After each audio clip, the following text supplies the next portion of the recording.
Здравейте, фенове на Wings Club! Аз съм Краси, предполагам, че знаете. И искам да ви покажа една книжка. Тя е древна работа. Ето я и нея.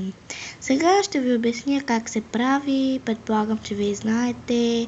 Ако искате, можете да се направите от картон, но аз не можах да намеря, така че направих от бели листи. Не можах да намеря широки редове. Аз много тетрадки имам такива на широки редове, но не можах да ги намеря. Така. Значи тя се прави, ако нямате картон или не можете да намерите, както аз не намерих. Вземате два листа, черни или бели, на квадратчета, тесни, широки, с широки редове, няма проблем каква да е тетрадката. Вземате два листа и ги залепяте заедно тези два листа, за да може да стане по-твърдо. Ето. И ако искате да стане много твърдо, трябва да вземете 3 или 4 листа. Аз предполагам, не съм пробвала, но може да пробвам. И когато я направите, ако искате, можете да си отцветите, както аз съм я отцветила. Аз съм направила едната страница зелена, другата лилава, въпреки че тя се вижда в синьо, не знам защо така.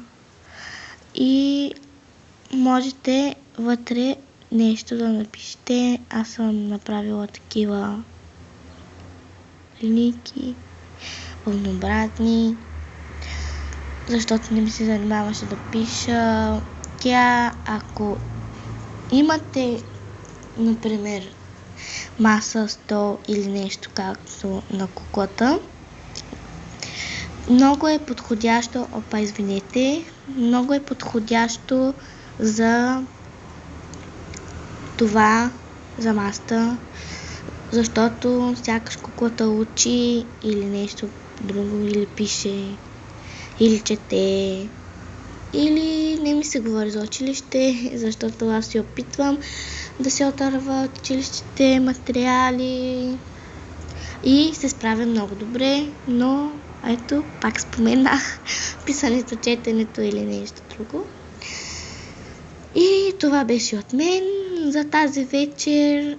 Ако видите моя клип за томболата, записвайте се. Утре сутрин ще ви запиша на един лист, ще направя видеоклип на листа, ще го пусна и ще видите всичко в другия клип, дето съм направила томболата. Тази вечер няма да ви записвам, защото ще ходим на гости и чак утре вече ще вляза в вебсайта си. Чао! Не забравяйте да коментирате, да харесвате, да се забавлявате, защото това е най-важното през цялата ваканция. И целият Wings Club със сигурност ви го пожелава.